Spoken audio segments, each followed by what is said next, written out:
get started. So it's a pleasure to welcome Miquela Ingalls today as our colloquium speaker. Miquela is a brand new assistant professor just down the road at Penn State, and she is an expert in stable and clumped isotope geochemistry and tectonics. And Miquela applies these very different tools to study the thermal histories of basins and to reconstruct ancient land surface elevations and to reconstruct the chemistry of ancient oceans and lakes to work out the geochemical conditions under which the earliest life formed on Earth. So where did Miquela pick up all of this knowledge about tectonics and geochemistry? Well, Miquela did her PhD at the University of Chicago and then did a postdoc at CU Boulder and then a postdoc at Caltech before moving to Penn State just this past summer. So yeah, Miquela is one of our newest neighbors. I'm sorry, Miquela, we couldn't host you in person today, but I'm sure there'll be opportunities over the next few years to have you do an in-person visit. In the meantime, we're really excited to hear you talk today about phosphorus and calcium in carbonates as a proxy for alkalinity and phosphate levels. So thanks for joining us. Yeah, thanks for having me. Okay, let me see if I can get this set up so I can share the correct screen.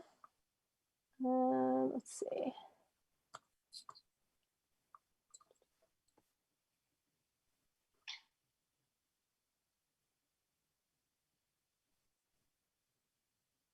Okay, can you guys see that?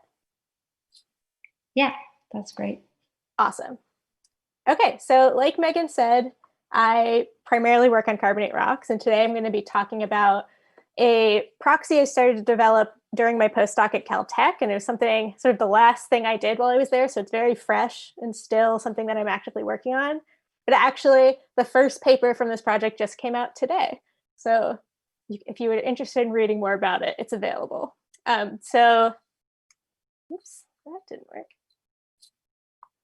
Okay, so much of my research focuses on understanding why, when, and how carbonate forms where it forms, and how microbiology interacts with carbonate chemistry with the goal of being able to better read the carbonate record.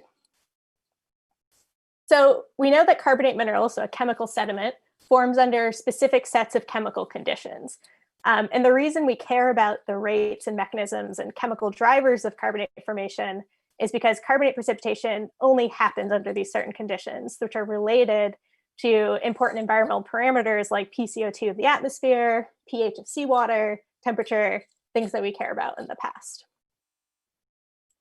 So carbonate formation requires both a supply of essential cations, so like calcium, magnesium, iron, and a carbonate anion. So the equation that I have here is for omega, or the carbonate saturation state, which is generally given by the product of the activity of calcium and the activity of carbonate alkalinity over the solubility product constant.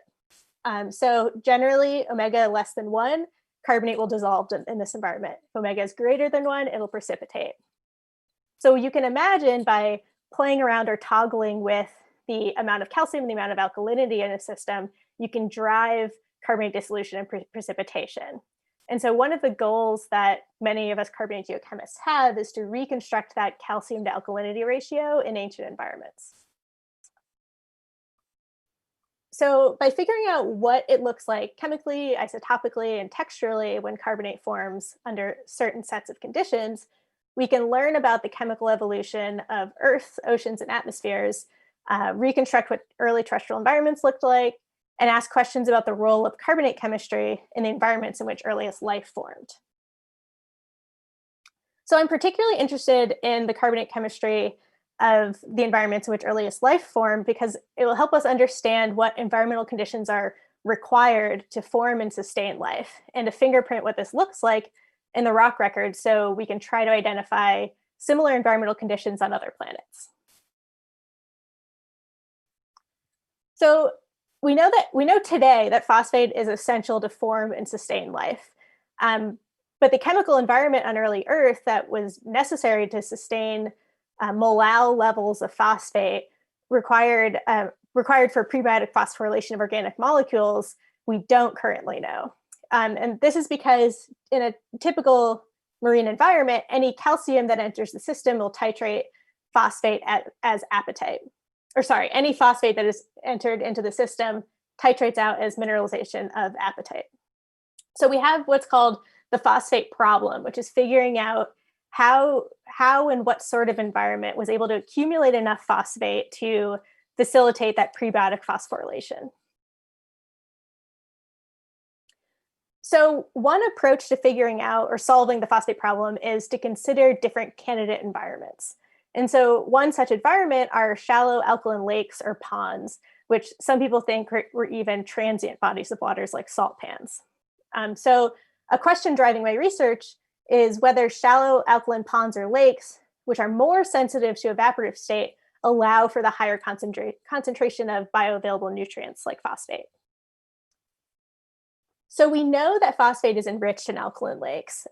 So Toner and Catling actually earlier this year in their PNAS paper suggested that alkaline lakes under early Earth PCO2 conditions would foster that molal phosphate concentration because carbonate rather than apatite minerals would consume the calcium, which would allow phosphate to accumulate.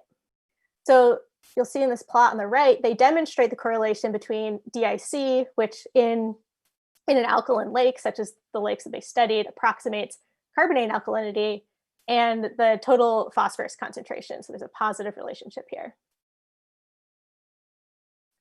So their study was focusing on the phosphate concentrations of the aqueous body, so the water within these lakes. And what I wanted to know, because I'm interested in solving these Earth history problems, is does that elevated phosphate enrichment carry over to the rock record? So I studied 2 lakes within Owens Valley in California. So one of which is Mono Lake, which in the Pleistocene, you'll see this lighter blue is outlining the high stand of Pleistocene Lake Russell. And then there's an interconnected series of lakes, and the other lake that I studied is Searles Lake, which today is a dry lake bed. You'll also note that, so the Sierra Nevadas the eastern Sierra Nevadas are directly adjacent to this valley. And based on the composition of runoff, so weathering of the Sierras, there's different chemical balance compositions in the streams that feed Owens River, and thus the lakes. So the unique calcium-to-alkalinity conditions of these closed-basin lakes in California provide an ideal testing ground for calcium-to-alkalinity proxies that I'm interested in. So as an example, Mono Lake today, which is extremely alkaline, so the bicarb concentration of over 30,000 ppm, but is extremely calcium limited with a concentration of about 4.2 ppm in modern Mono Lake and a pH of 9.8. It's also interesting for studying as a proxy environment for the phosphate problem because even with its extreme salinity and alkalinity, it's the cellular count, so the productivity of this lake is orders of magnitude higher than surface seawater today. So as a comparison for what do I mean by unique calcium to alkalinity of closed basin lakes, so Mono Lake, the calcium to alkalinity ratio is 10 to the negative 4, whereas seawater today is about 4. So orders of magnitude different. So Nielsen and DePaulo at UC Berkeley had a study come out several years ago where they were investigating the effects of hyperalkalinity on calcium isotopes. So typically when a carbonate forms in equilibrium with the calcium isotopic composition of the water, it won't vary based on the concentration of calcium. However, because Mono Lake is so deplete in calcium, it invokes Rayleigh distillation. And so there's actually a relationship between the very low levels of calcium and what the calcium isotope ratio will be of the precipitating carbonate and the water. So they also noticed this during chemocline overturn where the bottom waters were being oxygenated and carbonate was forming. So what you see here is the calcium concentration of lake water from 1995 to 2010, and then also what the calcium isotope composition was of those waters.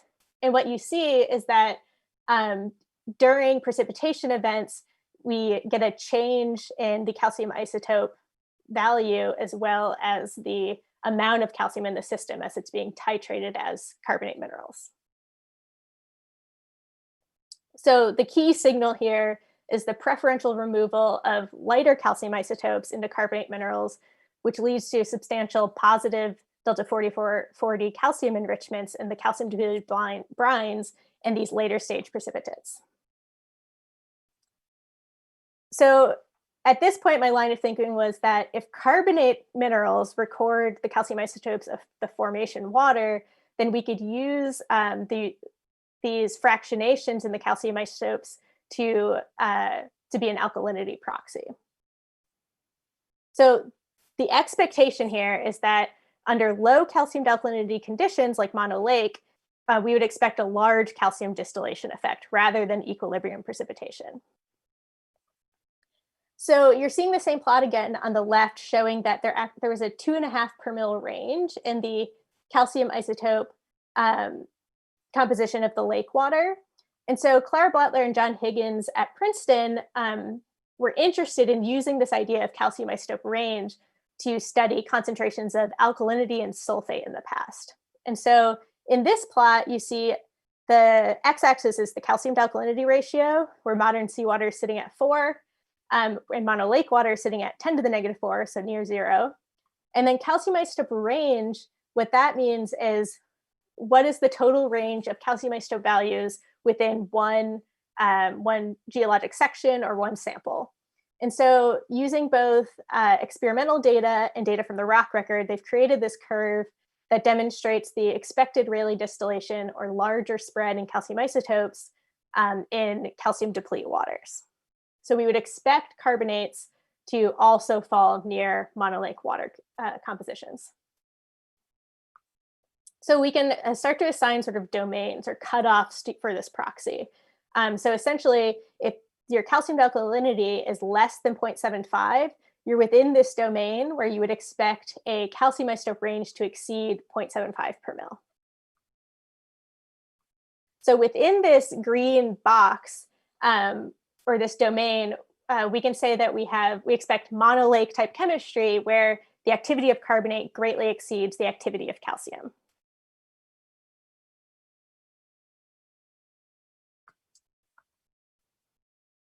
So getting back to the lakes that I sampled from, so I sampled 3 different facies. So we have shoreline crusts, lake bottom sediments, and tufa towers and reefs within these environments.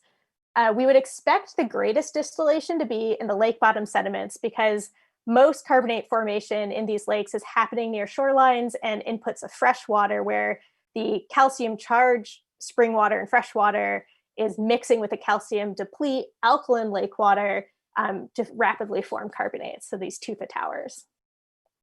But in this plot, I'm showing the calcium isotope range of a Mono Lake core, so that's from a lake bottom sediment, from Searles, which is this southern lake, and then from Lake Russell, which is the paleo lake, so the Pleistocene shoreline. And what we see is that the range for each of these sections or environments, none of them exceed that expected 0.75 per mil calcium isotope range for an alkaline environment. So what I'm showing here on the right is the expected Rayleigh distillation starting with modern Mono Lake water, so this gray dashed line, and progressively precipitating aragonite, which is in green, or calcite in purple, and removing calcium from the system. So we're distilling out that calcium. And so then the calcium isotope values that are expected are on the y-axis. So I've plotted the calcium isotope ranges for Lake Russell and then mineral-specific ranges for Searles for calcite and aragonite, because these have different fractionation factors from carbonate to water. So what we can do is project those ranges over to these lines to figure out, okay, where it intersects with the lines would be the amount of distillation that we're actually recording in the full suite of sediments from Lake Russell versus from Searles. And what you'll see is that we're not actually recording total distillation. So if we were to distill and precipitate out carbonate through this evaporative sequence, we would expect a much larger range to follow this curve. So we think there are two complicating factors at play here. And the first is, that I already mentioned, is the mineral dependent fractionation factor. So in all of the plots I'll be showing, the color bar is the percent aragonite, because most of them are fairly aragonite rich.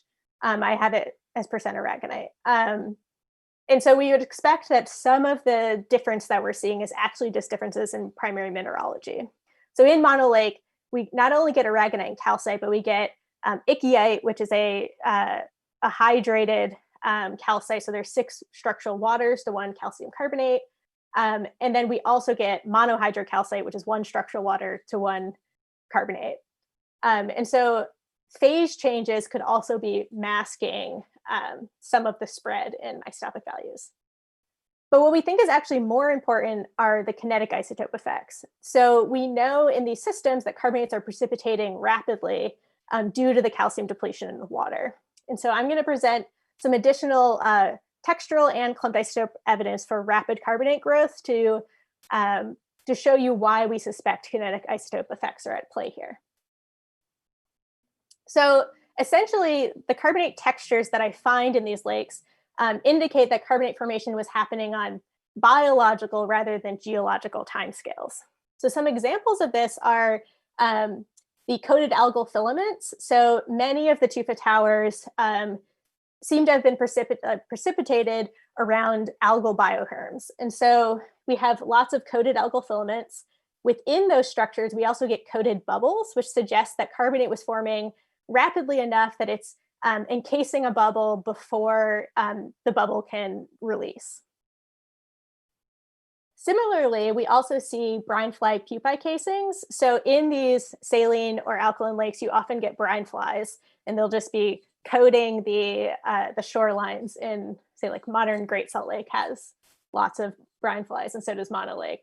And so here, all of these, I don't know if you guys can see my cursor, but all of these little holes are actually where brine fly pupae, which sort of attach with their rear ends to any substrate on the bottom of the lake near shorelines and sort of just wobble back and forth during this life stage. And they're being coated in carbonate during these rapid precipitation events.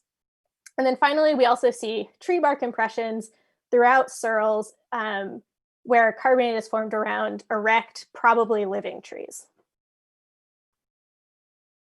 So we also have isotopic evidence from a different isotope system, carbonate clumped isotopes, for fast precipitation. So what I've plotted here, we have the apparent temperature from Cap 47. I also have, this light blue is the range of modern Mono Lake surface water temperatures throughout a single year. And then I don't want to assign a temperature range really to the Pleistocene, but we know it was colder during these glacial intervals. So what you'll see is that there is a lot of temperature variability within both the deposits of Searles and Russell. But there are additional factors that make us think this is disequilibrium precipitation. So first, we see a lot of internal variability. So you'll see some of these error bars, actually a lot of the error bars are exceeding 10 degrees Celsius. And so for an equilibrium carbonate formation, a single sample that we'd measure, given the analytical capabilities we have in 2020, we'd expect 1 to 3 degrees Celsius to be the error bars on a clumped isotope measurement with replicates. But here it's greatly exceeding that. So there's variability in Cap 47 within a single sample. We also see system variability. So these circles here are all lake bottom sediments from Pleistocene Lake Searles, and the squares are the tufa towers and reefs. So the kicker really to me is the lake bottom sediments. We see a 40-degree spread and warm temperatures within the part of the lake that should be most insulated from temperature variation. And then, of course, there's just the fact that we have these warm temperatures that are much warmer than we would expect from Pleistocene and modern Owens Valley carbonates, especially given that we have textural evidence of cold water carbonate formation. So these are ichthyoite crystals, which are these large precipitates that form at near freezing conditions. Those are those hydrated carbonates I was talking about earlier. So the assumption I'm working under here is that if one isotope system that's sensitive to kinetics experiences disequilibrium, then calcium isotopes are likely recording some amount of a kinetic isotope effect as well. And so what we want, or what we need really, is a geochemical proxy that has mechanistic underpinnings and is not complicated by kinetics. And so this brings us back to the observation that we made in our initial data and was presented by Toner and Catling that phosphate is enriched in alkaline lakes. And there's a correlation here between the alkalinity of the environment and phosphate concentrations. And so what I wanted to know was whether the increase or the enrichment of phosphorus in these alkaline lakes translated by partitioning to the carbonates that form in these lakes. So starting with just the 1 meter core from the bottom of the lake in Mono Lake, which is extremely organic rich, you'll see that the phosphorus to calcium ratios are about 1 millimole to mole. So this blue box here represents a compilation of over 100 analyses of marine carbonates from different environments in the modern and in the Phanerozoic. I'll show you that compilation in a few slides. But the important point here is that the marine values are at least an order of magnitude lower than the Mono Lake core. So if we take a step further back in time and look at Pleistocene Lake Russell, and so that's there was a measured section, and then there are several shoreline carbonates that I sampled. We see that the phosphorus to calcium ratios exceed that of the lake bottom core, and at some points in the Pleistocene were as much as almost 15 millimoles per mole. So we've seen that the phosphorus to calcium of carbonates in Mono Lake were elevated, which we are attributing to alkalinity. But because, as I mentioned earlier, that the chemical makeup of these lakes is really determined by the weathering and the drainage from the Sierra Nevadas, I wanted to make sure that the signal was not unique to just lakes in Owens Valley due to the bedrock geology. Does that map look green to you? Oops. Okay, for some reason this map looks green. I don't know if does it look green to you guys? Weird. On my other screen, it's not. And you can imagine there's a map of the United States there. So anyways, about a year ago, I emailed friends of mine, because when you study TUFA, you know everyone who studies TUFA. So I emailed Christine Chen, who's now a postdoc at Caltech, Dana Barra, who's soon starting a faculty position at Brown, and Adam Hudson at the USGS, and asked them to send me all of the TUFAs that they have from a variety of Tibetan and Western North American lakes from the Pleistocene. And so they did, and I measured using the technique that I use, the carbonate-associated phosphorus enrichment in these series of lakes. So this purple bar here is that range of marine values that I mentioned before. And then all of the box and whiskers are the sediments and the tufas from the lakes. And what you see is that although the Mono Lake core was enriched relative to marine, and you can see that in the offset here, it's non-unique. There are several lakes that had much higher phosphorus to calcium ratios. So that was exciting to see that this is a signal that does carry to the rock record and is ubiquitous in other Pleistocene closed basin lakes. So on the left here, I have a histogram showing the yellow is all of my non-marine measurements. So it's everything in this plot. And then the purple are all of the marine measurements that I told you that are corals, ooids, and marine cements. And so I've plotted it as the natural log of phosphorus to calcium against occurrences. And you can see that there's actually a fairly nice cutoff between the two domains with a little bit of overlap that we're assuming could be localized mechanisms that we still need to figure out. But this was a nice result that we could say we feel confident that we can distinguish marine, so high calcium alkalinity, from these low calcium alkalinity closed basin lakes. And then finally, I plotted the phosphorus to calcium ratio to the calcium to alkalinity ratio of either the modern lakes that that the modern samples were forming in, or the calcium-to-alkalinity of if there are any relict lakes that some of these Pleistocene tufas formed in. So the caveat here is that we don't actually know the calcium-to-alkalinity of the Pleistocene lakes, but we're assuming it's similar to the relict lakes that are there today, but it could have been a little higher. And what you see is we get this curve that's actually somewhat similar to what was seen in Clara Blattler's experiments. And again, we can sort of assign cutoffs where if the calcium-to-alkalinity is less than that 0.75 that she uses in her calcium isotope range proxy, then for sure we would expect low calcium-to-alkalinity ratios and an elevated phosphorus to calcium range. This is essentially what I should say, where so the calcium isotope range plotted against calcium alkalinity in Clara Blattler's work has a similar structure to what we found in our phosphorus measurements, except we think that it may be preserved better, the phosphorus signal may be preserved better than calcium isotope range in the rock record.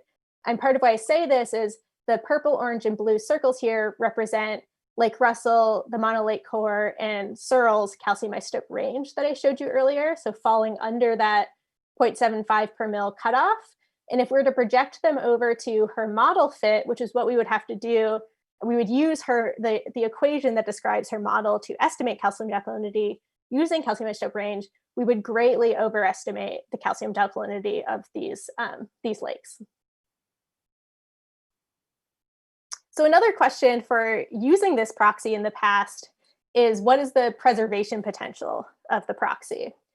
So to start, I just went back to samples of mine from the Eocene Green River Formation. So I measured 7 samples of different facies in the Laney member of the Green River Formation, and found that it plotted nicely within the distribution of the non-marine closed-basin alkaline lakes. And so for the Green River Formation, we have completely independent both textural and geochemical evidence for elevated alkalinity. So it's a good test for this reason. So if it works in the Eocene, why not march all the way back to the Paleoproterozoic?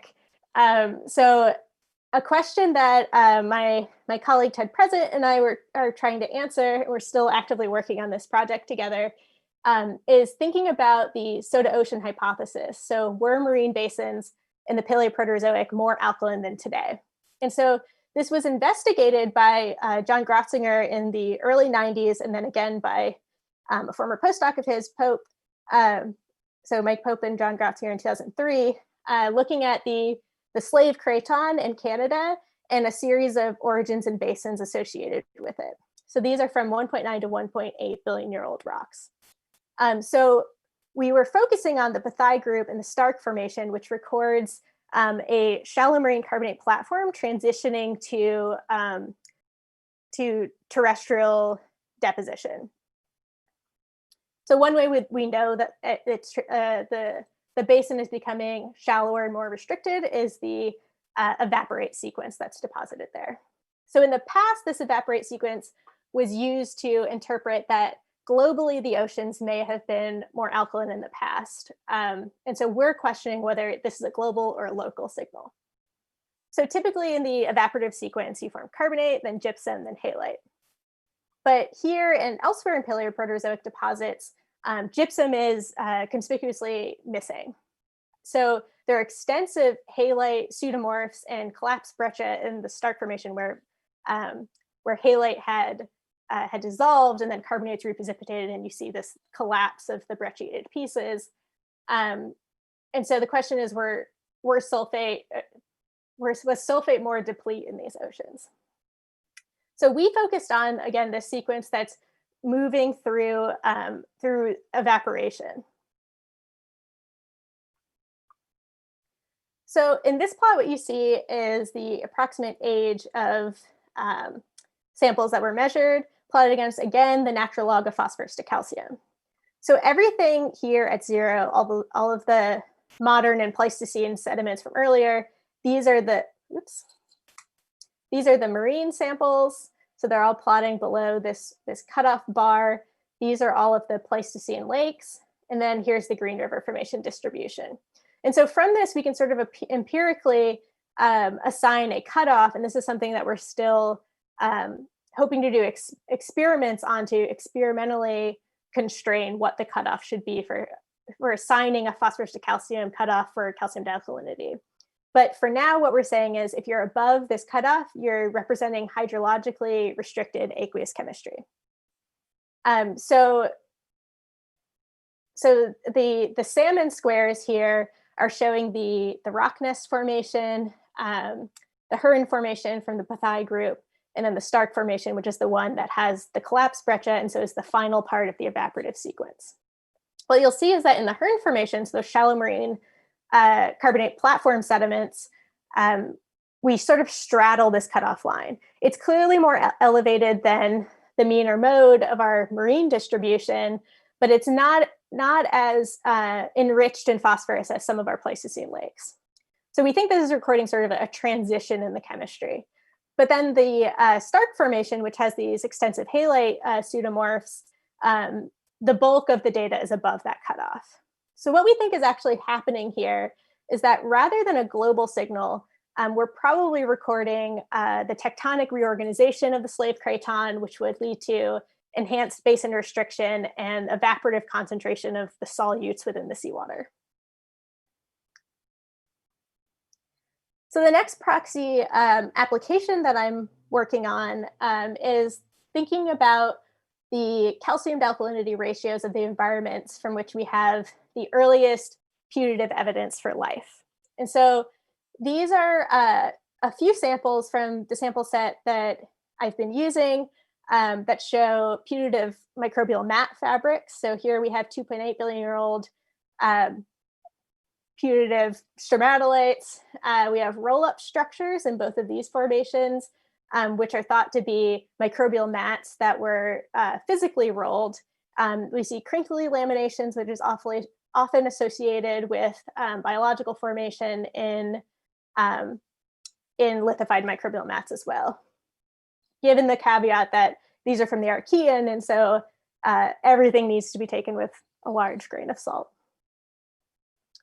So I subsampled both the marine cements and the lithified mat material in this suite of Archean rocks. And what we see here is a more widespread distribution in the phosphorus to calcium ratios. But to me, what stands out is that most of the data is actually below that cutoff, with some sort of straddling or just above the cutoff. And so from this, I think that there's no real consistent evidence for lower calcium to alkalinity in Archean carbonate platforms. So that is to say that the Archean oceans were likely not more alkaline than today. But I do think that there is something to the slightly elevated, so 1 or 2 orders of magnitude higher phosphorus ratios than the mean or mode of our marine data set. So you can see here in this histogram and then in the zoom of that overlapping area, again, I have our marine data and all of the data from our lakes, and I've overlaid both the Pupi group in red and the distribution of the Archean sediments in orange. And what you'll see is that really all of the measurements I made from the Precambrian are sort of sitting on that straddling cutoff line. And so there's a lot of work to be done to tease out the mechanistic underpinnings, like at that cutoff point, and what is actually happening. What is the chemistry of the water where the marine samples and the non-marine are overlapping?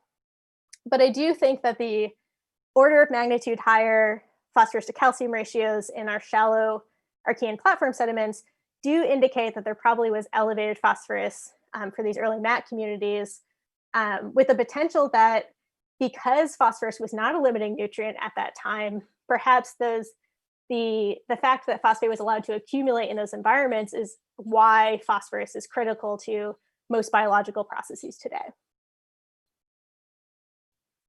So in summary, what I've shown is that carbonate-associated phosphorus to calcium records high phosphate conditions in alkaline waters and is robust until at least the Eocene. Marine and restricted basin chemistry can be differentiated by phosphorus to calcium, as seen in the histogram.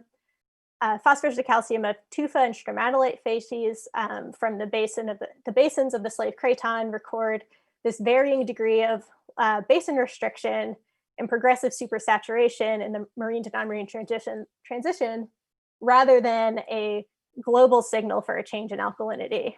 And then finally, most putative lithified mats and the associated marine cements that I measured from Archean platform sediments yield low phosphorus to calcium, but higher than our typical marine in the Phanerozoic. And so there's no clear indication of higher alkalinity in the Archean, but we think that is a true signal that phosphate was likely elevated in these settings. Thank you.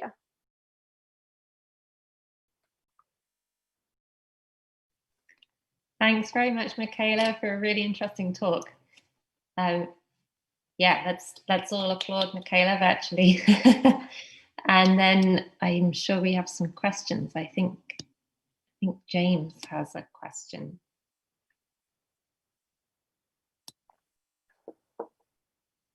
I'm not really in a place where I can ask a question right now, but the question, I was just curious, since you were looking at the Archean and early Earth, what the role of Fe2+ would be in terms of the phosphate and whether it has effect, because I don't actually understand it, but I know there's an affinity.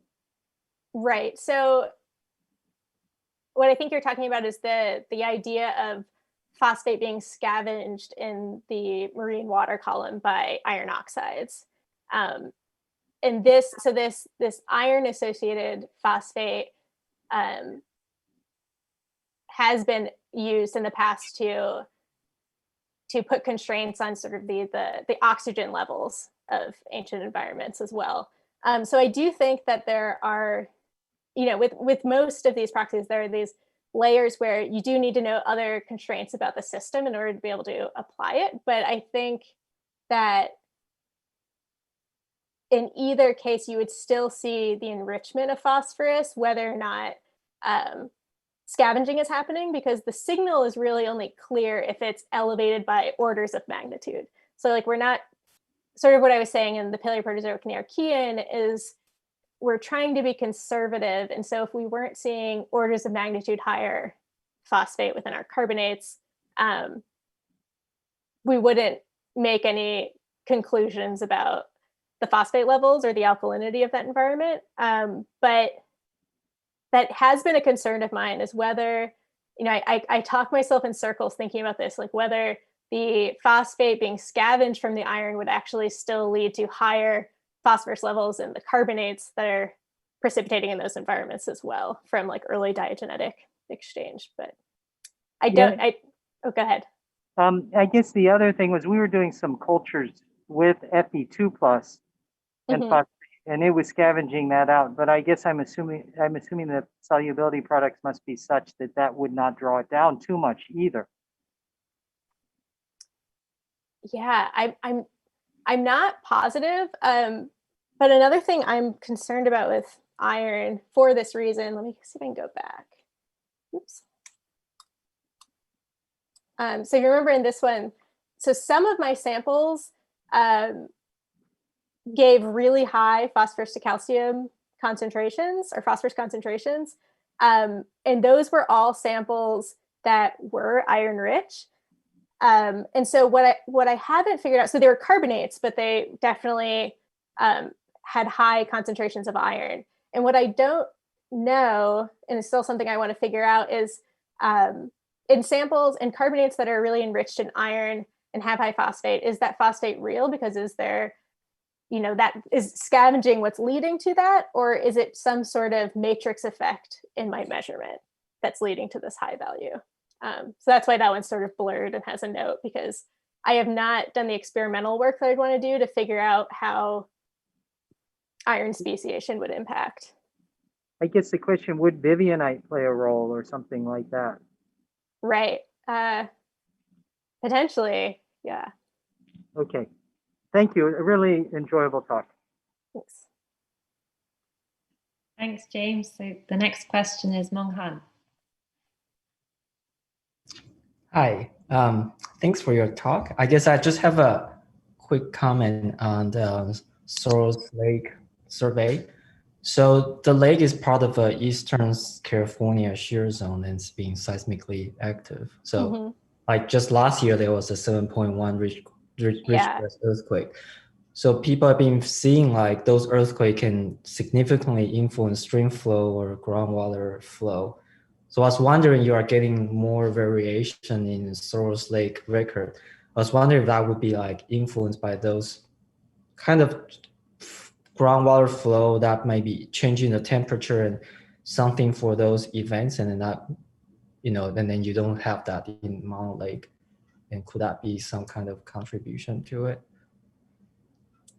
Well, we do see it in Mono Lake as well, the range in temperatures. But yeah, I think any sort of groundwater contribution so the samples I measure in Searles Lake are from the Pleistocene, but I imagine the shear zone was probably. Well, it has been active for like the last 10 million years. Right. So that could be the case that when there actually was a lake in the Searles Basin, that the that earthquake activity was sort of determining the groundwater transport in this system and where it's emerging in the system. I'm not sure if that. I mean, yeah, it might. I don't know enough about the thermal nature of shear zones, but I could see why that would impact temperature. But we do also see the same temperature variability in the Pleistocene, Lake Russell or Mono Lake sediments as well. Yeah, it has been record for those variation in temperature following earthquakes, but we don't really know how long does it stay high or low in temperature. Right. Yeah. Although the tufas are thought to be precipitating fast enough that even the small perturbations, especially if the introduction of groundwater or spring water due to fracturing during an earthquake event is what's introducing the calcium to the system, I could see that causing variation as well. Yeah. Yeah. Thank you. Also, I wish I can buy that hoodie. Okay, we've got another question from Mike Evans. Yeah, hi, thanks again for your talk. Could you explain again, what explains the enormous variation in the phosphorus to calcium ratio? Are you talking about a specific location? For a specific location in a specific time period in a specific environment, like, pick any one of them. There's an order of magnitude, several orders of magnitude of variation. So thanks. Yeah, so I think it just has to do with, so all of these closed basin lakes, the general aqueous chemistry of the lakes does change fairly rapidly. Like you can see changes in other elemental compositions even interannually in these lakes. And so I'm imagining that, I mean, for example, so Mono Lake, so this is a core from the last 100 years. That's a much tighter distribution compared to Lake Russell. So the same lake basin, but the Pleistocene, but the samples were over a section that records tens of thousands of years. The distribution is wider. And so I think this is just relic of closed basin chemistry where water level changes on, annual time scales significantly, but then tens of meters over, Pleistocene to modern time scales. So I think it's really just hydrological balance that's sort of fostering the larger distribution, if that makes sense. It does, but aren't you integrating over enough time that all of that gets kind of put into one package? I mean, your samples are from like what time span within a given window? And you said, for instance, Pleistocene. Mm-hmm. Is it similar sort of time scales in your Archean samples, for instance, represented by a single data point or a set of data points?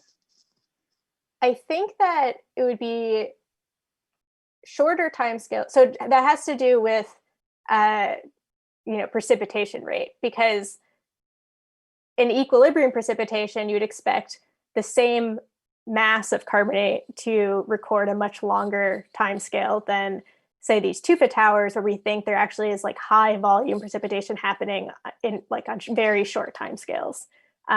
So for example, there's a collaborator of mine at Caltech has been doing modern ichthyoid experiments in Mono Lake, and he'll see ichthyoid deposition in his study site that, you know, is significant, like grams of carbonate just between seasons. And so we know there's rapid carbonate formation happening in this type of lake. And so I think, you know, the amount of mass I need for a single sample is actually recording a shorter snapshot in time in these closed basin lakes where carbonate is forming rapidly than, say, in the marine environments of the Archean or the modern, or really any marine environment.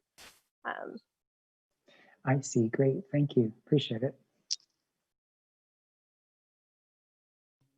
Okay, and I see a question from Laurie. Hi, great talk. So I'm interested somewhat in the emergence of life on Earth and other planets. And so I guess I know that this is kind of outside of my field, but I know that the Toner and Catling paper sort of speculated that these briny lakes would be better for the emergence of life because they were able to accumulate phosphorus. But your proxy is sort of showing that the marine carbonate platforms from the Archean were also just elevated or indicate elevated phosphorus levels in the Archean Ocean, unless I misunderstood that. So did your proxy sort of argue that the ocean still could have been an ideal place for prebiotic compounds that need phosphorus to form? Does that make sense? Yeah, no, that makes total sense. I think to the extent that shallow carbonate platform environment as marine could still be where life formed. I'm still not opposed to the idea and kind of favor the idea of a shallow alkaline pond or lake, because clearly from these plots, like even though we do see an order of magnitude higher phosphorus in Archean shallow carbonate platforms, we see several orders of magnitude higher in these closed basin lakes. So I think it makes more sense to me, or seems more plausible, that it still was a lake environment. But it was interesting to see that there was even any amount of detectable phosphorus enrichment in these environments that we wouldn't think of being enriched in phosphorus today. Thanks, that makes sense. Thanks, Laurie. Okay, well, I think let's thank Miquela again for a really interesting talk. Yeah, thanks for having me. Hopefully I'll get to actually visit soon. Yeah, that would be great. It's not too far for you guys. Well, it's like maybe 4 hours or something on the road.